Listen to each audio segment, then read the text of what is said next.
He wasn't supposed to be there, or at least that's what they thought. An old black janitor, pushing open the polished glass doors of a corporate boardroom filled with sharp suits and smug smiles. To them, he was invisible, someone meant to clean up after their mess, not sit among their million-dollar decisions. But what they didn't know was that this man carried more power in that moment than anyone else in the room. Their laughter echoed, mocking and dismissive.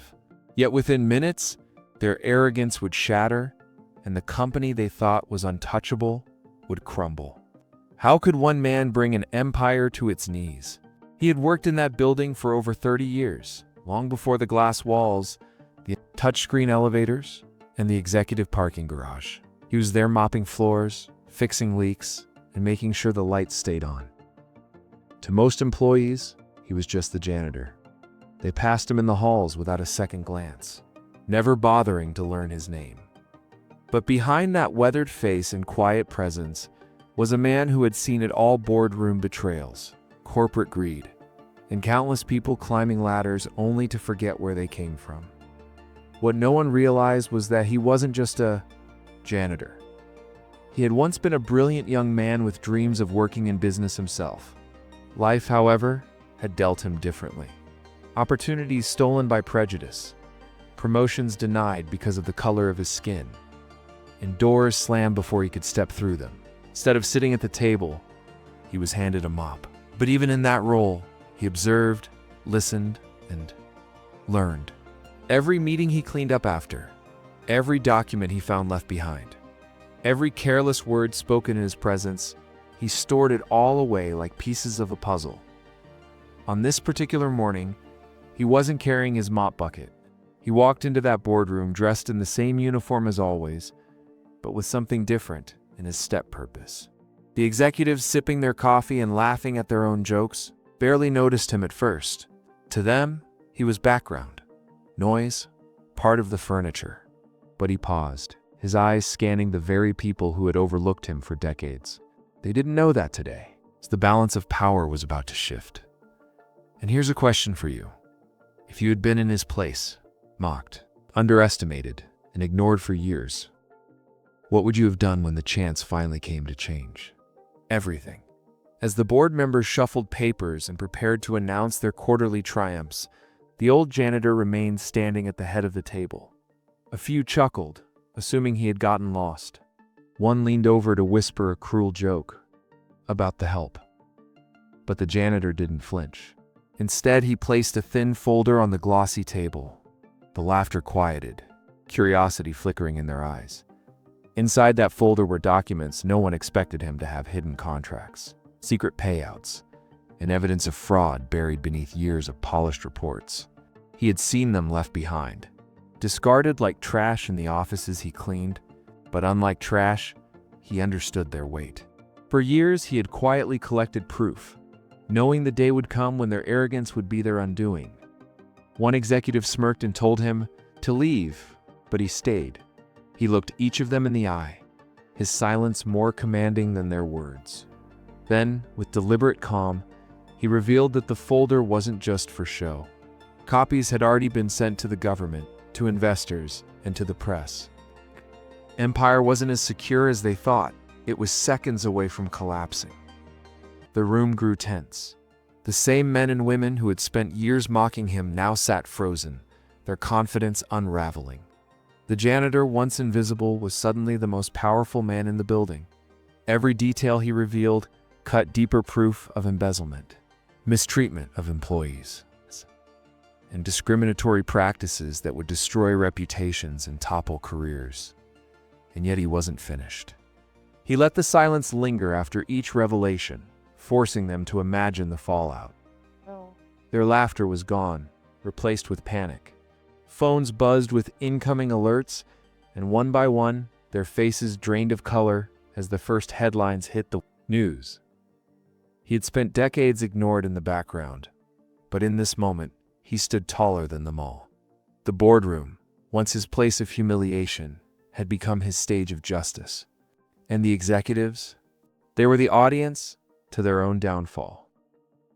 But the most shocking blow was still to come. the one that would silence even their last attempt to fight back. The boardroom felt like it had shrunk, its glass walls closing in on the executives as panic rippled through the room. Some tried to protest, stammering excuses, while others reached for their phones in desperation. But the janitor stayed calm, steady, almost unshakable. Then, with a voice that cut through their chaos, he delivered the final revelation.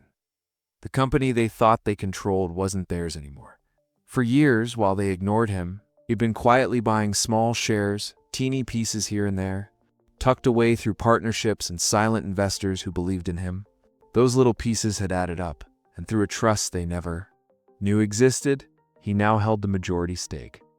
The man they mocked for pushing a mop was, in fact, their largest shareholder. The room went silent. Their laughter, their arrogance, their dismissive glances dissolved into stunned disbelief. Some leaned back in their chairs, pale and speechless, as the realization sank in.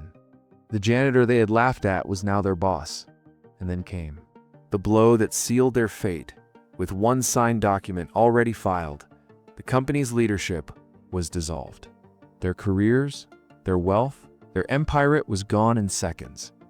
Imagine the faces around that table, the same people who once looked at him as less than human now, staring at him with fear, anger, and helplessness. Their downfall wasn't loud or dramatic.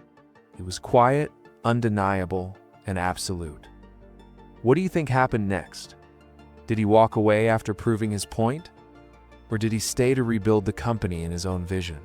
The silence in that boardroom stretched on, broken only by the hum of the air conditioning and the distant chatter of employees outside, who had no idea what had just unfolded. The old janitor gathered his folder, but he didn't look smug. There was no gloating, no need for revenge in his eyes. He had carried too many years of humiliation to waste this moment on bitterness. Instead, he spoke calmly, his voice steady, a reminder that true power never needs to shout. He explained that the company wasn't being destroyed for the sake of destruction. It was being reclaimed, reshaped into something it should have been. All along, a place of fairness, respect, and opportunity. No more hidden discrimination in hiring. No more silenced employees afraid to speak up. No more corruption behind glossy reports. The very man they had dismissed as invisible was now the one who could make it visible to the world. News spread like wildfire. Employees who had once nodded politely at him in hallways now looked at him with awe. Some whispered stories of the times he had encouraged them, listened when no one else would, or offered kindness without asking for anything in return. Now, they realized, the man who had quietly cleaned up their offices was also the man who would clean up the companies. For the executives, it was over. Their downfall became a headline, a cautionary tale of arrogance and prejudice. But for him, it was only the beginning. He had finally stepped out of the shadows, and in doing so, forced the world to see what happens when the underestimated rise. And so, here's the question that lingers long after the story ends. How many more brilliant minds are being overlooked today, dismissed, mocked, or ignored because of the color of their skin or the job they hold? How much potential is wasted simply because the world refuses to see it? If this story moved you, share it. Talk about it. Because silence is what allowed injustice to thrive in that boardroom for decades, and your voice might be what stops it from happening in the next.